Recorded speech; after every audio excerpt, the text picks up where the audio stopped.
প্রতিদিন অফিস থেকে ফিরে যে ঘরে ঢুকে আয়েশ করে সঞ্জয়, আজ সেই ঘরটা থাকলেও আরামটা আজ আর নেই। চারিদিক অগোছালো, জামা কাপড়ের স্তূপ পড়ে আছে, আনাচে কানাচে ধুলো রয়েছে ছড়িয়ে ছিটিয়ে। বিগত 25 বছরে কোনোদিনও তো এমন হয়নি। আসলে প্রতিমা যে বড় পরিপাটি করে রাখত সব কিছু, তাই বোধ হয় ইট কাঠের চার দেওয়ালটাও কখন যেন অজান্তেই ঘর হয়ে উঠেছে। খাবার টেবিলে বসে খেতে গিয়েও হোঁচট খেল সঞ্জয়। চিরকাল প্রতিমা রুটি সাজিয়ে দিত থালার ওপর, আজ ক্যাসেরোল থেকে বের করতে হলো নিজেকেই। রান্নার মাসি রান্না করে যাওয়া খাবার চিবোচ্ছে ও আনমনে। খাবার আছে কিন্তু স্বাদ নেই, এমন কেন হচ্ছে? প্রতিমার করা রান্না তো বড় তৃপ্তি হতো খেয়ে। ও কি এক্সট্রা কিছু দিত? যত্ন আর ভালোবাসা, তার জেরেই কি খাবারগুলো অত সুস্বাদু হয়ে উঠত? রান্নার লোকের রান্নায় ওটা মিসিং বলেই কি খাবারগুলো আজ এত বিস্বাদ লাগছে? বিছানায় শুতে এসেও ধাক্কা লাগলো। বিছানা করা আছে, করে দিয়েছে বিমলা মাসি, কিন্তু সেই বিছানায় কোনো আন্তরিকতা নেই। সবটাই কেমন যেন দায় সারা গোছের। মোবাইলে 6টায় অ্যালার্ম দিল সঞ্জয়। আজ তো কেউ নেই যে ভোরে উঠে ডেকে দেবে। প্রতিমা সঞ্জয়ের স্ত্রী, 25 বছরের বিবাহিত জীবন। ছেলে মৃদুলের জন্মের পর থেকে আলাদা করে আর কখনো ওকে নিয়ে ভাবেনি সঞ্জয়।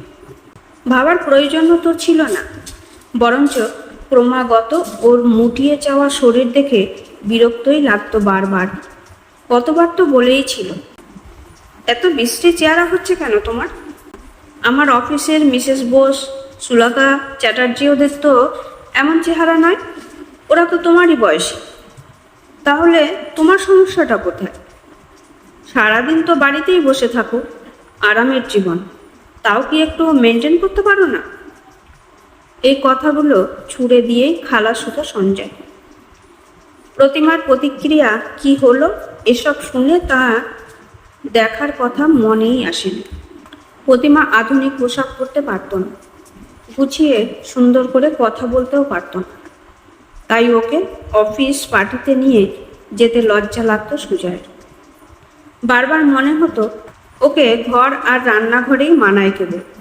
মাঝে মাঝে কোনো মেলায় নিয়ে গেলে বা পাড়ার মোড়ের বড় দোকানে নিয়ে গেলে দোকানদারের শোকেসে আঙুল দেখিয়ে যখন বলতো, ওই ফুলদানিটা কিনে দাও না গো, ওটা আমাদের ঘরে খুব মানাবে।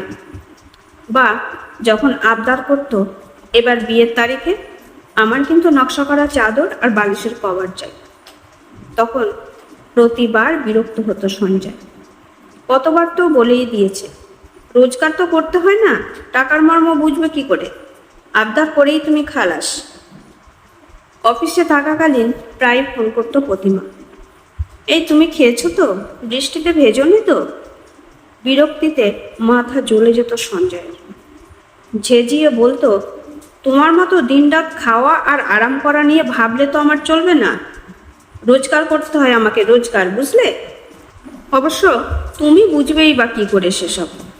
মোবাইলে ফোন করে যখন প্রতিমা বলতো, আজ একটু গরম মশলা আনবে গো, কিংবা যখন বলতো ফেরার পথে একটু চিনে নিয়ে আসো না, সঞ্জয় রাগে গজগজ করত। মনে মনে অজস্র গালিগালাজ করতো প্রতিমাকে। আজ আর প্রতিমা নেই। মাসখানেক আগে হঠাৎ চলে গেল। আচমকা ধরা পড়ল ক্যান্সার, 2 মাসেই সব শেষ।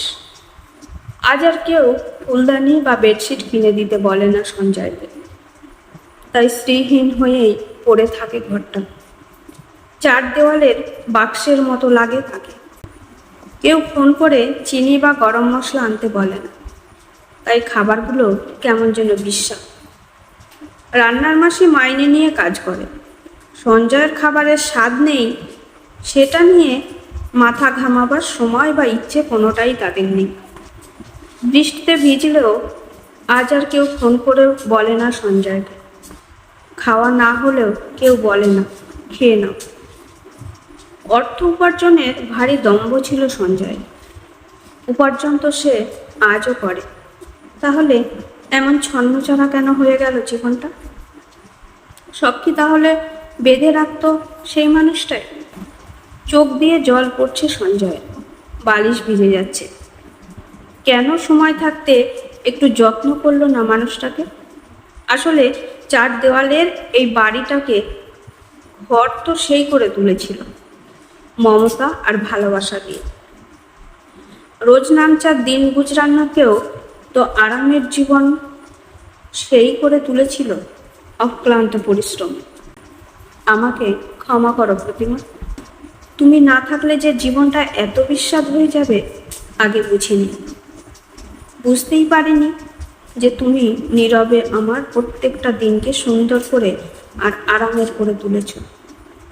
বুঝতে পারিনি শুধু তোমার এত বছরের ভালোবাসায় এই ইট কাঠের বাড়িটা কখন যেন শান্তির একফালি ঘর হয়ে উঠেছে। ছেলেটাকে বোঝাতে হবে, বলতে হবে যে আসলেই মেয়েরা চার দেওয়ালের বাড়িটাকে ঘর করে তোলে নিজেদের যত্নে আর ভালোবাসায়।